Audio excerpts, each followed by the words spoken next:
लोकसभा के स्पीकर आदरणीय श्री ओम बिरला जी, राज्यसभा के उपसभापति श्री हरिवंश जी, माननीय सांसदगण, सभी वरिष्ठ जनप्रतिनिधि, विशिष्ट अतिथि, अन्य सभी महानुभाव और मेरे प्यारे देशवासियों,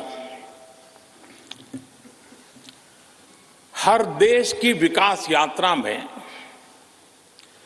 कुछ पल ऐसे आते हैं जो हमेशा के लिए अमर हो जाते हैं।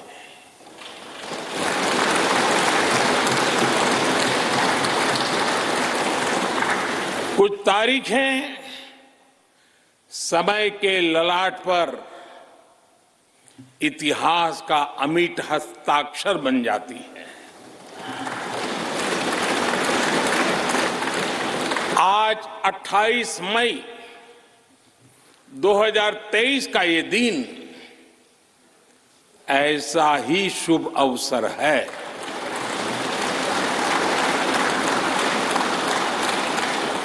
देश आजादी के 75 वर्ष होने पर अमृत महोत्सव मना रहा है। इस अमृत महोत्सव में भारत के लोगों ने अपने लोकतंत्र को संसद के इस नए भवन का उपहार दिया है।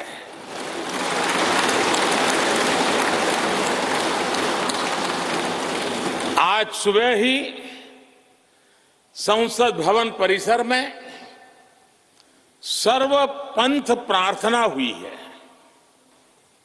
मैं सभी देशवासियों को भारतीय लोकतंत्र के इस स्वर्णिम क्षण की बहुत बहुत बधाई देता हूं।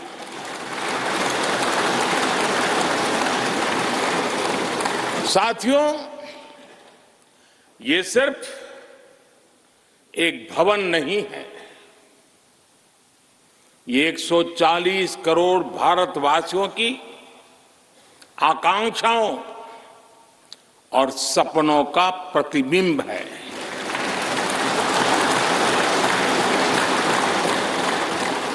ये विश्व को भारत के दृढ़ संकल्प का संदेश देता हमारे लोकतंत्र का मंदिर है।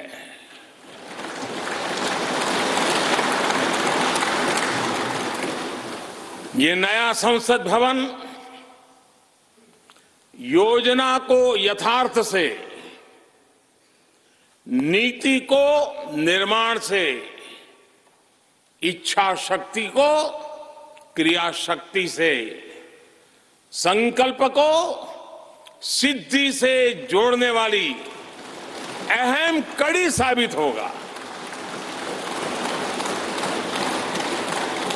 ये नया भवन हमारे स्वतंत्रता सेनानियों के सपनों को साकार करने का माध्यम बनेगा। ये नया भवन आत्मनिर्भर भारत के सूर्योदय का साक्षी बनेगा।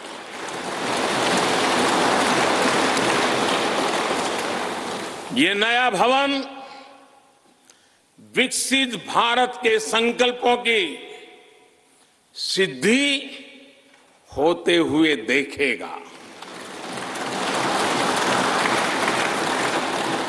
ये नया भवन नूतन और पुरातन के सह अस्तित्व का भी आदर्श है।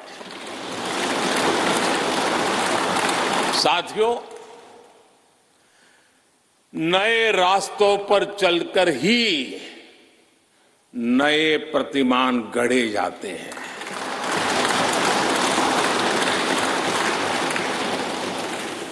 आज नया भारत नए लक्ष्य तय कर रहा है, नए रास्ते गढ़ रहा है, नया जोश है, नया उमंग है, नया सफर है, नई सोच है, दिशा नई है, दृष्टि नई है, संकल्प नया है, विश्वास नया है।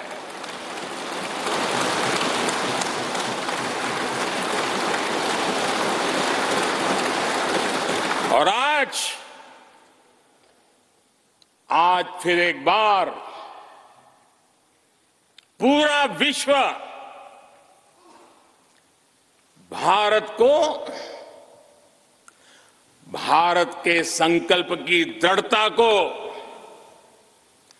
भारतवासियों की प्रखरता को, भारतीय जनशक्ति की जिजीविषा को आदर और उम्मीद के भाव से देख रहा है।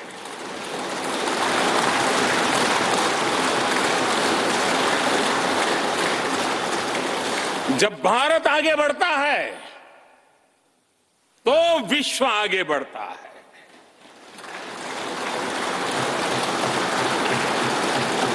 संसद का ये नया भवन भारत के विकास से विश्व के विकास का भी आह्वान करेगा।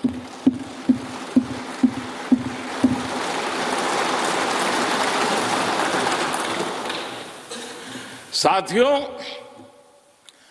आज इस ऐतिहासिक अवसर पर कुछ देर पहले संसद की इस नई इमारत में पवित्र सेंगोल की भी स्थापना हुई है।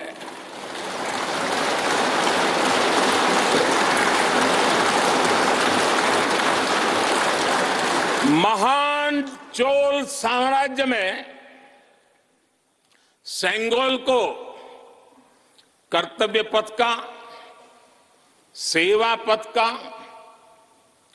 राष्ट्र पथ का प्रतीक माना जाता था। राजा जी और आदीनम के संतों के मार्गदर्शन में यही सेंगोल सत्ता के हस्तांतरण का प्रतीक बना था।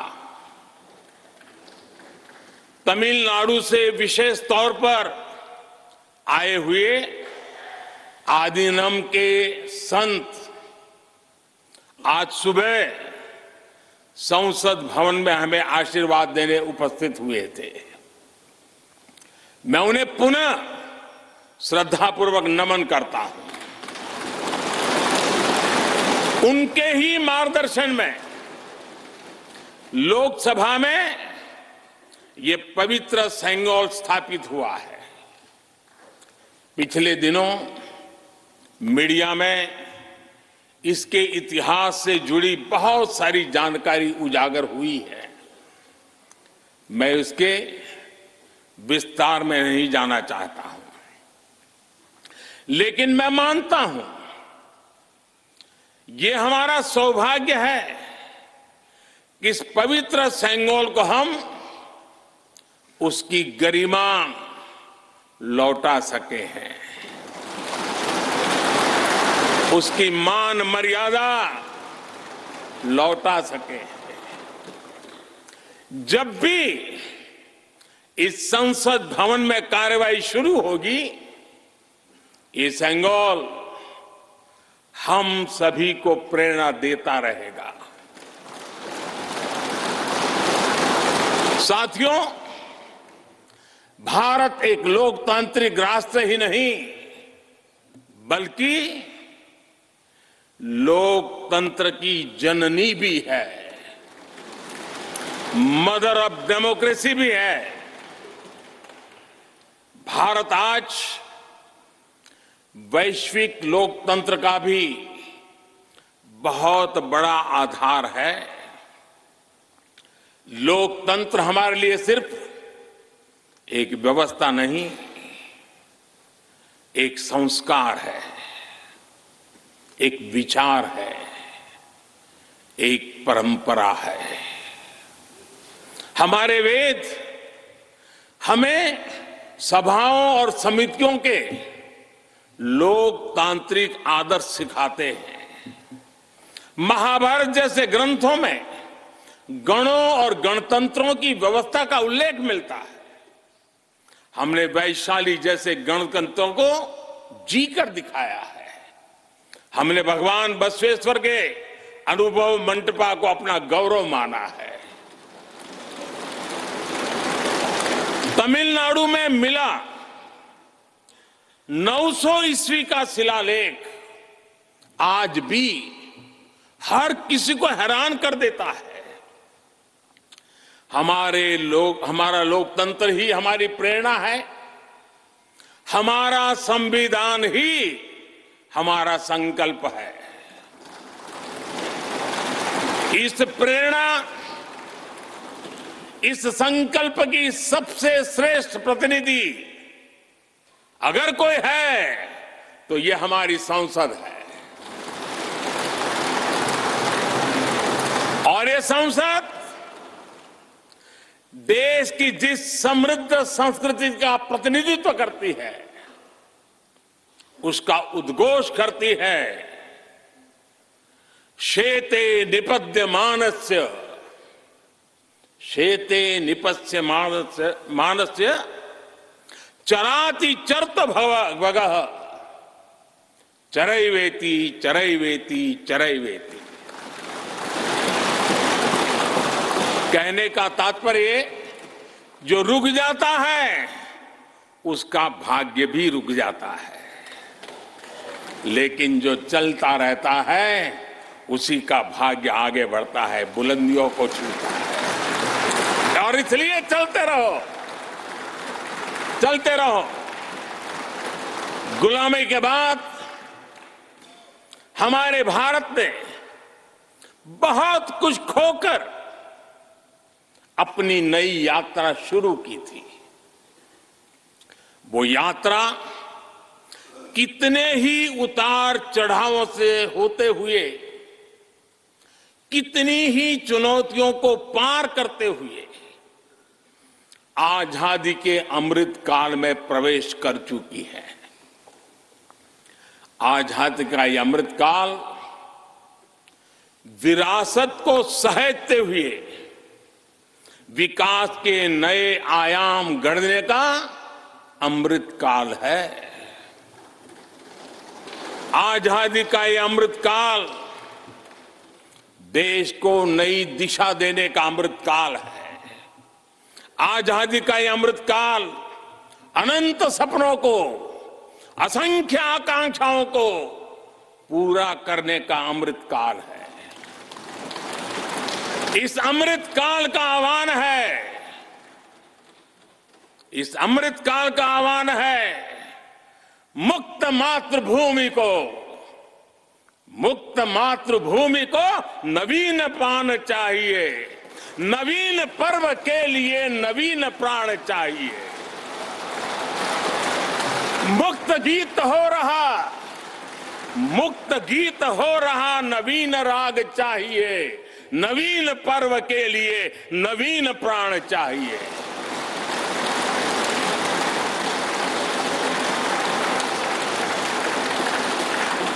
और इसलिए भारत के भविष्य को उज्जवल बनाने वाली इस कार्यस्थली को भी उतना ही नवीन होना चाहिए,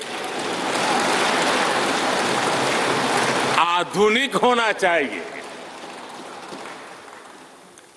साथियों, एक समय था जब भारत दुनिया के सबसे समृद्ध और वैभवशाली राष्ट्रों में गिना जाता था। भारत के नगरों से लेकर महलों तक, भारत के मंदिरों से लेकर मूर्तियों तक, भारत का वास्तु भारत की विशेषज्ञता का उद्घोष करता था। सिंधु सभ्यता के नगर नियोजन से लेकर मौर्यकालीन स्तंभों और स्तूपों तक चोल शासकों के बनाए भव्य मंदिरों से लेकर जलाशयों और बड़े बांधों तक भारत का कौशल विश्व भर से आने वाले यात्रियों को हैरान कर देता था।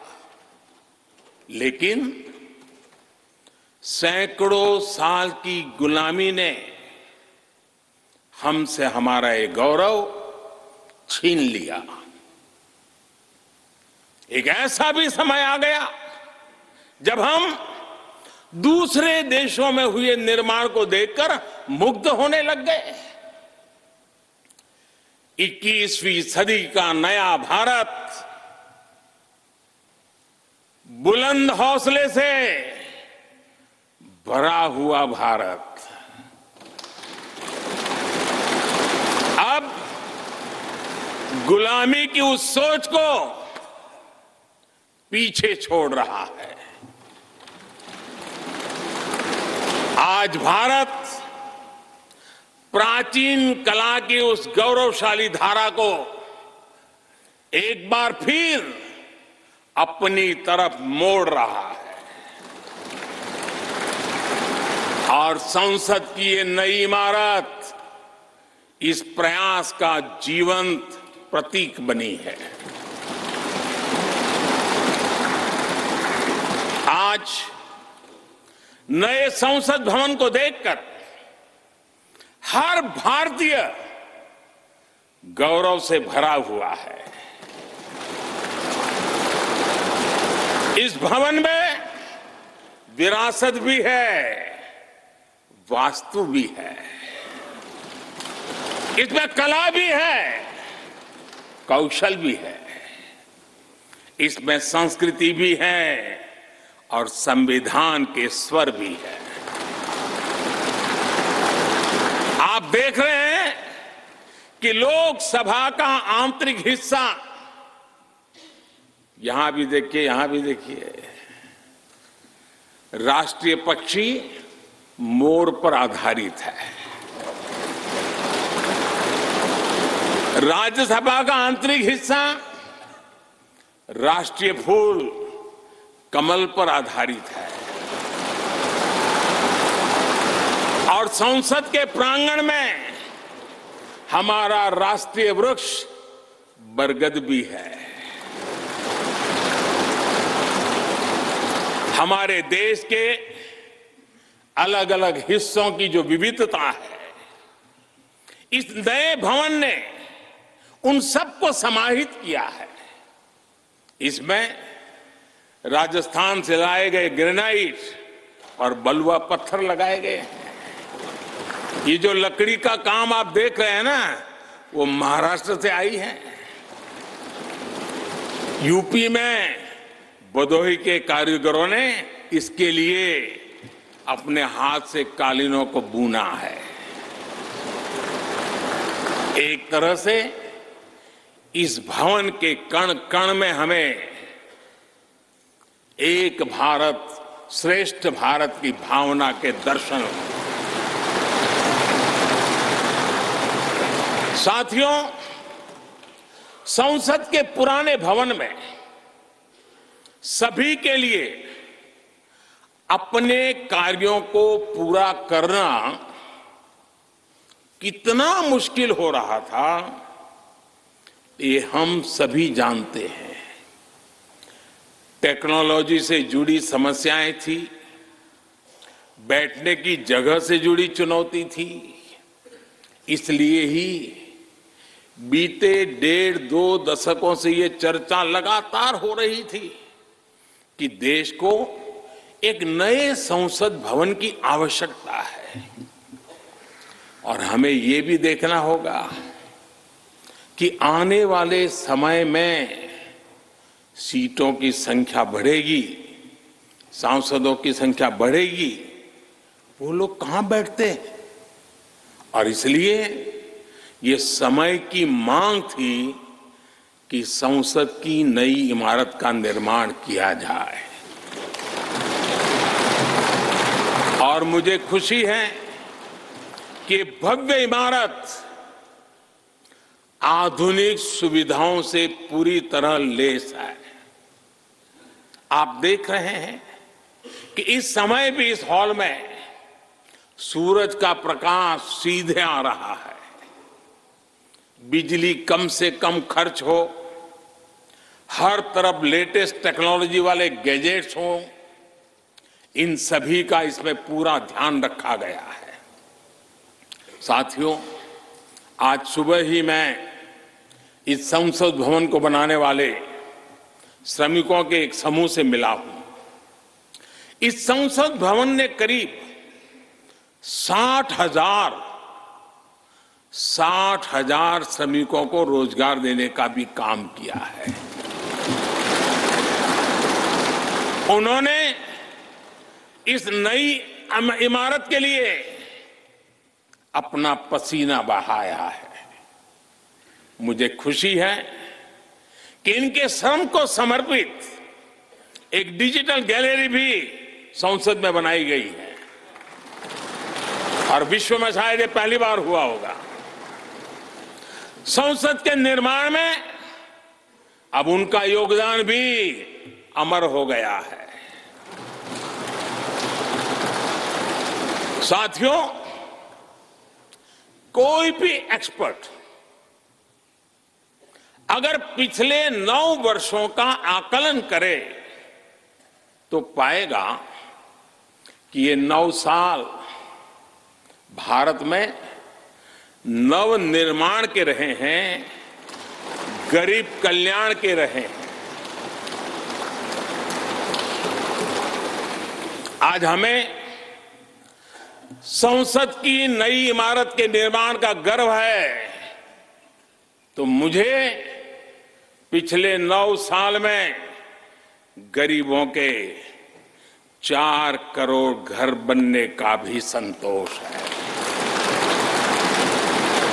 आज जब हम इस भव्य इमारत को देखकर अपना सर ऊंचा कर रहे हैं, तो मुझे पिछले 9 साल में बने 11 करोड़ शौचालयों का भी संतोष है, जिन्होंने महिलाओं की गरिमा की रक्षा की,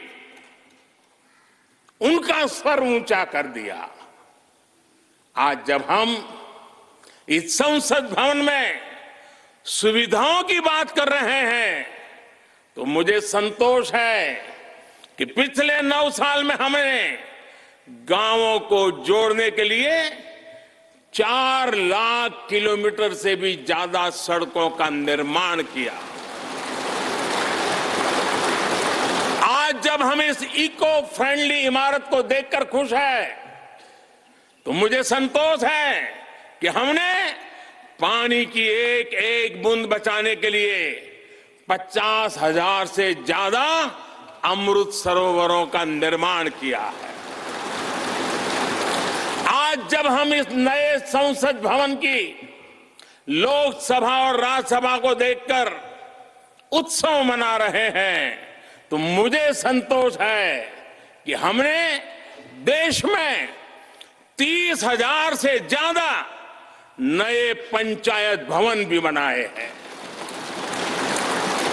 यानी पंचायत भवन से लेकर संसद भवन तक हमारी निष्ठा एक ही है, हमारी प्रेरणा एक रही। देश का विकास, देश के लोगों का विकास। साथियों, आपको ध्यान होगा 15 अगस्त को लाल किले से मैंने कहा था, यही समय है, सही समय है।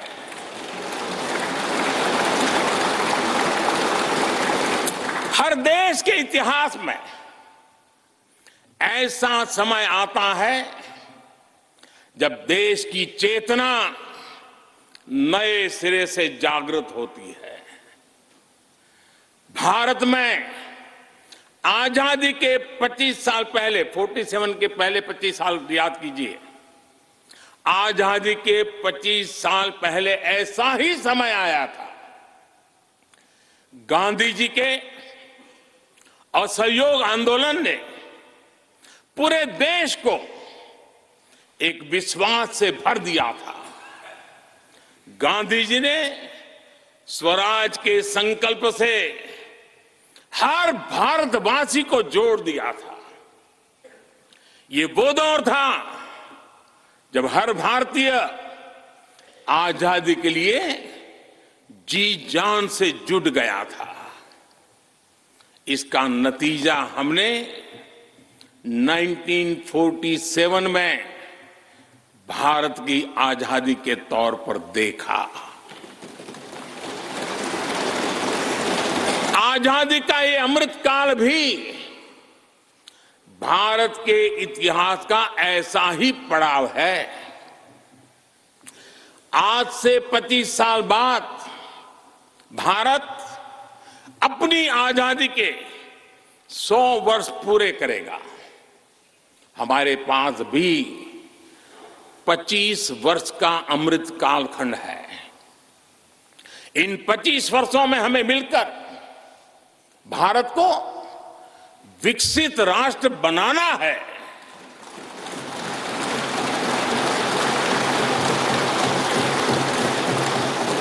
लक्ष्य बड़ा है, लक्ष्य कठिन भी है, लेकिन हर देशवासी को आज इसके लिए जी जान से जुटना ही है।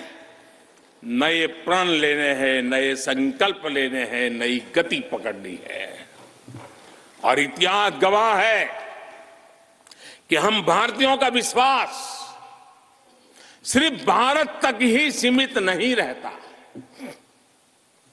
हमारी आजादी की लड़ाई ने दुनिया के बहुत सारे देशों में उस समय एक नई चेतना जागृत कर दी थी।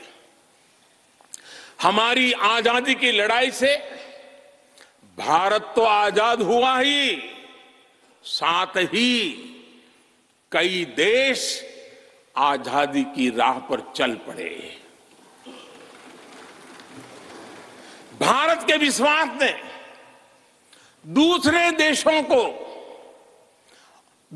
देशों के विश्वास को सहारा दिया था।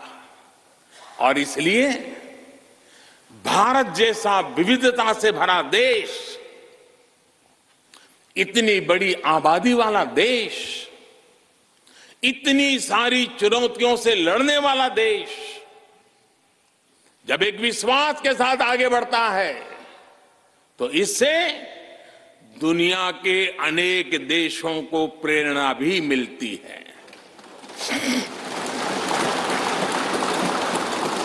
भारत की हर सफलता आने वाले दिनों में दुनिया के अलग अलग भूभाग में अलग अलग देशों की सफलता के रूप में प्रेरणा का कारण बनने वाली है।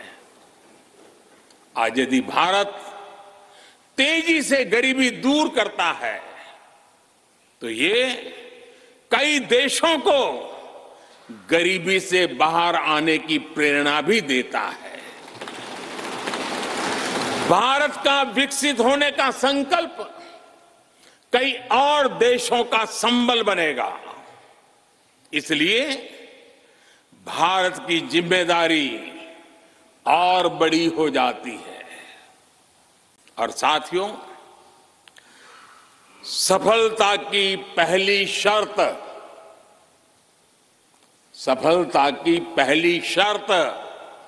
सफल होने का विश्वास ही होती है।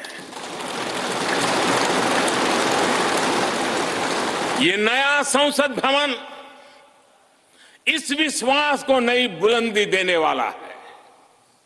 ये विकसित भारत के निर्माण में हम सभी के लिए नई प्रेरणा बनेगा। ये संसद भवन हर भारतीय के कर्तव्य भाव को जागृत करेगा। मुझे विश्वास है इस संसद में जो जनप्रतिनिधि बैठेंगे वे नई प्रेरणा के साथ लोकतंत्र को नई दिशा देने का प्रयास करेंगे।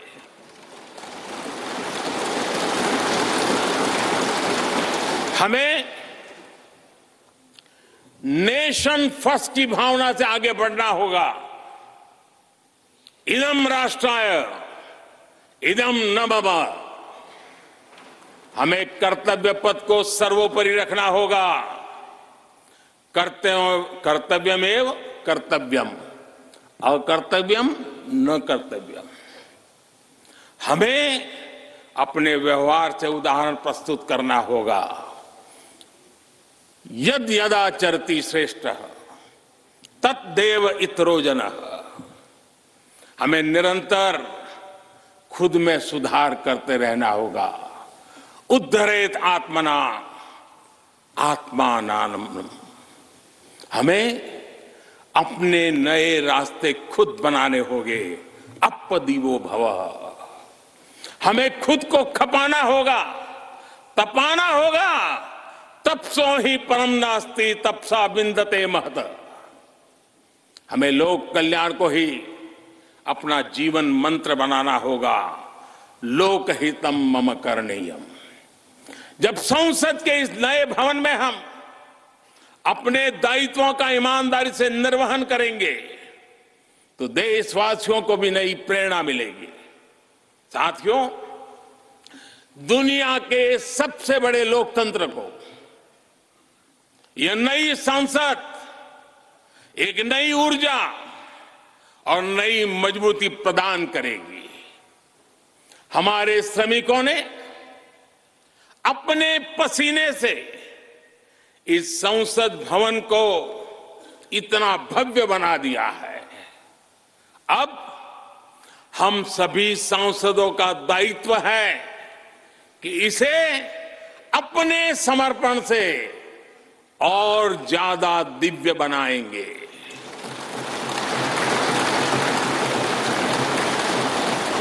एक राष्ट्र के रूप में हम सभी 140 करोड़ भारतीयों का संकल्प ही इस नई संसद की प्राण प्रतिष्ठा है।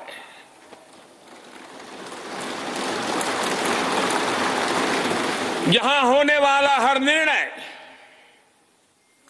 आने वाली सदियों को सजाने संवारने वाला है। यहां होने वाला हर निर्णय आने वाली पीढ़ियों को सशक्त करने वाला होगा। यहां होने वाला हर निर्णय भारत के उज्ज्वल भविष्य का आधार बनेगा।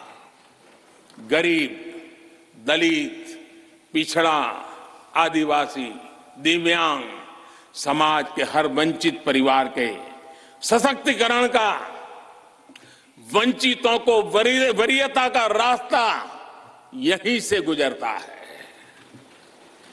इस नए संसद भवन की हर ईंट, हर दीवार, इसका कण कण गरीब के कल्याण के लिए समर्पित है।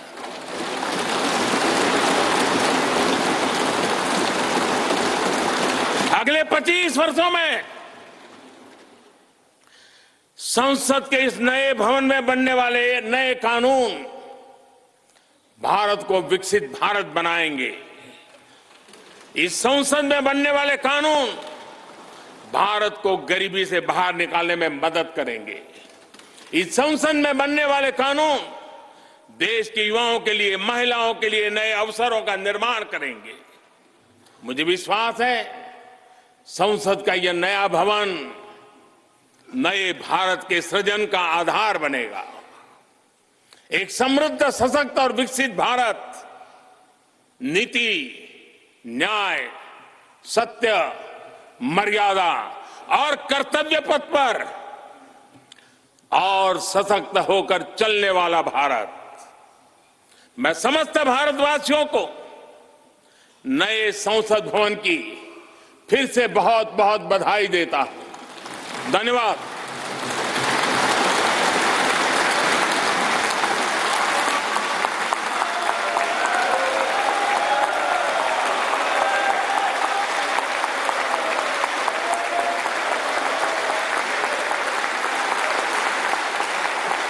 धन्यवाद माननीय प्रधानमंत्री जी।